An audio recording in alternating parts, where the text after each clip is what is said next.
So we got Scott up here, founder of RadFi. GM, bro. Thanks for having me up. We've had you on the show to launch RadFi. There's a lot of people that, because of this strategy meta that's going on, I mean, RadFi is the tech powering that. There's people hearing about you for the first time. Share what your tech does, why RadFi is such a powerful primitive for runes. RadFi, what we really wanted to do was deliver the DeFi experience that users expect coming from other ecosystems and try to deliver that to the best of our ability on Bitcoin layer one, staying as true to Bitcoin layer one as possible while delivering the best DeFi experience possible. And I think that we've gotten very close to that. There's a couple of quirks, obviously, working with Bitcoin, but that's what we're doing here is focusing on the launchpad component and the trading component to try and deliver the smoothest trading experience on Bitcoin layer one without sacrificing any of the security benefits of being on Bitcoin. For the end user, what's important to understand is that this is the liquidity pool style, AMM style swap experience with the curve and everything,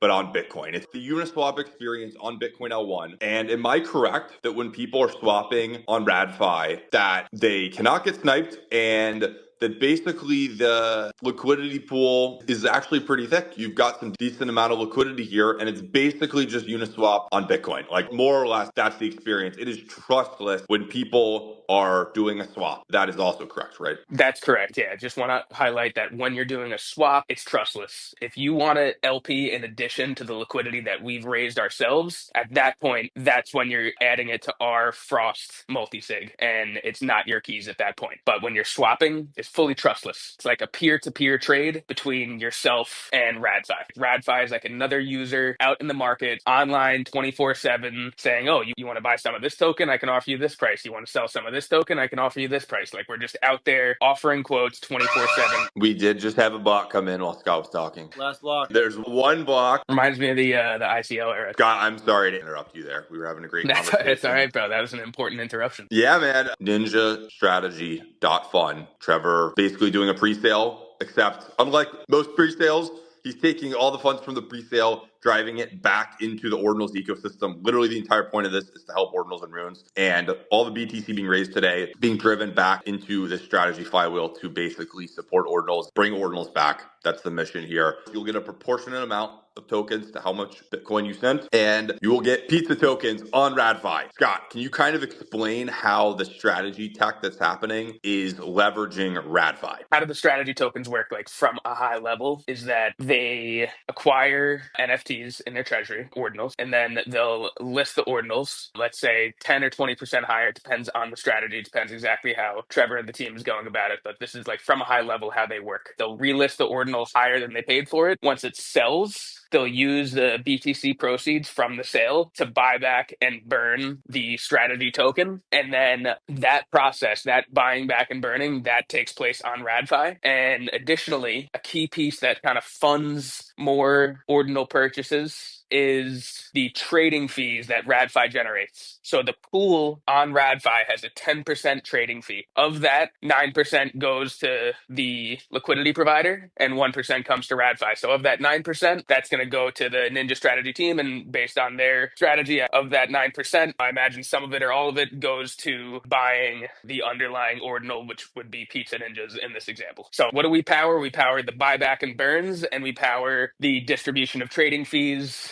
and ensuring that there are trading fees that are going to the strategy team. Okay. And a percentage of the BTC that's being raised will be paired in a liquidity pool on RadFi with some pizza tokens. You'll have thick liquidity. The byproduct of it that I'm selfishly liking here is that we're getting an awesome rune pizza that is being released under this new virtual liquidity pool paradigm. What does that mean? It means we're going to increase TVL in these liquidity pools and get liquidity on chain, on Bitcoin. That's awesome for platforms like RadFi, because they came about after we launched all of our top runes. So unfortunately, it's harder to get liquidity, and we're starting with pizza, with RadFi. You're going to have lots of thick liquidity. You'll not have to hear about people complaining about liquidity issues with the pizza token. Actually just got added to CoinGecko as an exchange, and there's like a handful of RadFi launched tokens that are on there. I haven't like verified the data if it's accurate. Definitely don't take my word for that, but it is on CoinGecko, and pretty sure we could get the pizza token there. So that's pretty cool. Woke up to that yesterday. I think it was led by the rad Chinese community. I saw The Chinese and rad helping to grow the community is pie. pretty strong. Can you talk about that a little bit? The whole Chinese speaking community that we got was totally unplanned. And I think we just kind of networked with the right people through word of mouth, reached some kind of viral level within the Chinese speaking community. Checking our traffic, sometimes it's 70 to 80% of the traffic on our website is coming out of that region. Cool to be working in a global space. It's one of the reasons I love being in this industry. Bring some fun to people all over the world. Definitely an exciting time for us. I'm glad to kind of be in the right place at the right time here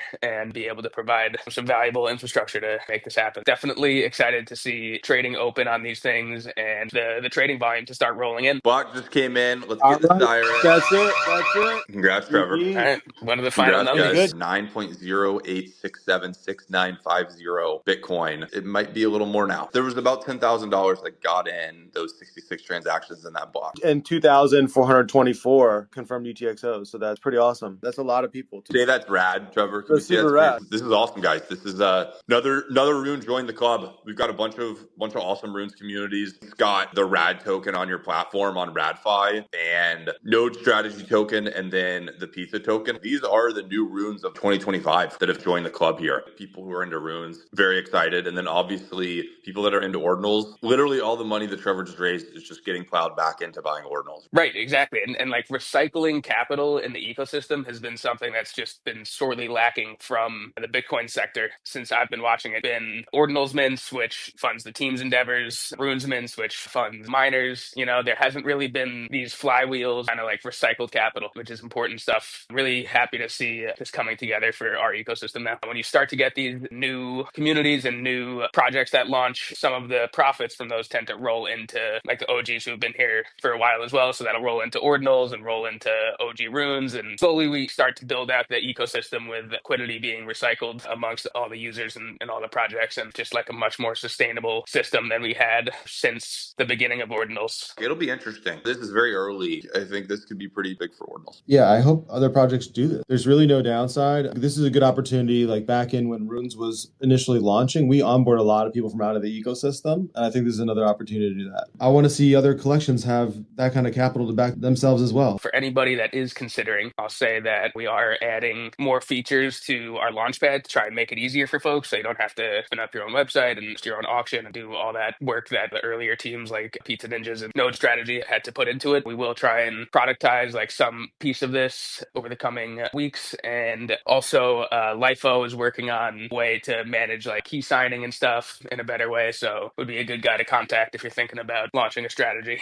Definitely hoping to continue building features that support this meta because I think it's pretty solid product market fit for this ecosystem with ordinals and runes connecting. Yeah, thanks, Scott. Initially, I reacted, I think, the way most people did in skeptical nature to the whole punk strategy, even though I got like a surprising amount of inbound from different people that I hadn't heard from in a while. But when I saw like Scott was bullish on it and Scott had put the time into doing this, I was like, okay. And then I saw LIFO as well. I was like, okay, there's some smart people. You have to look at it kind of a thing. And then when I actually looked at it, I was like, okay, shit. Like, good thing I looked at this, you know? So Scott, like, what was your experience like? Were you skeptical at first when you saw it on ETH? What's your experience been? Similar to you in the skepticism of punk strategy, but you know, the more I thought about the flywheel, as long as you know what you're buying, I think it makes sense as exposure to punk. Any of the underlying sell, right? Like whether it's a punk or ninja or whatever, that is going to create automated buying pressure on the token. So it's like a predictable exposure to the underlying without having to buy a full NFT. I definitely think it makes sense. Though I was skeptical in the ETH ecosystem, but I'm much less skeptical here because of how centered this ecosystem is on ordinals. I do think it's a little extra special here. It just makes that much more sense in the Bitcoin ecosystem where ordinals are such a key piece of everything we built. If Bitcoin can have a better strategy product than other chains, if we could have a more efficient, less easy to be gamed strategy vehicle, if it's 1% better, then we can attract liquidity to ordinals. I am feeling confident that Bitcoin as a layer one, we can achieve great trading experience directly on Bitcoin layer one. So we're going to continue iterating. There's still things that we can improve and things that we're learning. We're kind of trailblazing here and trying to make something work that hasn't worked in a great way in the past. What is the status status of the node strategy? When is that going live? Like, what can we expect on the RadFi side? I've told everybody we'll let them know when we're going to go live. Give us the high level on the show right now. We're going to be coordinating later tonight, 11 p.m. Eastern. I'll probably start coordinating a little bit before that. Most stuff is done from our side. I think we're pretty much good to go. Just going to wait for them to do the airdrops, see the liquidity, and then we should be good to go. Cool, man. Good job, dude. It's hard to be the first project. Hats off to the Node Strategy team for being first. Let's all support all the strategies. Yeah, like let's build a better model on Bitcoin than on Ethereum. Confident we'll be able to do it, man. I have the vision, like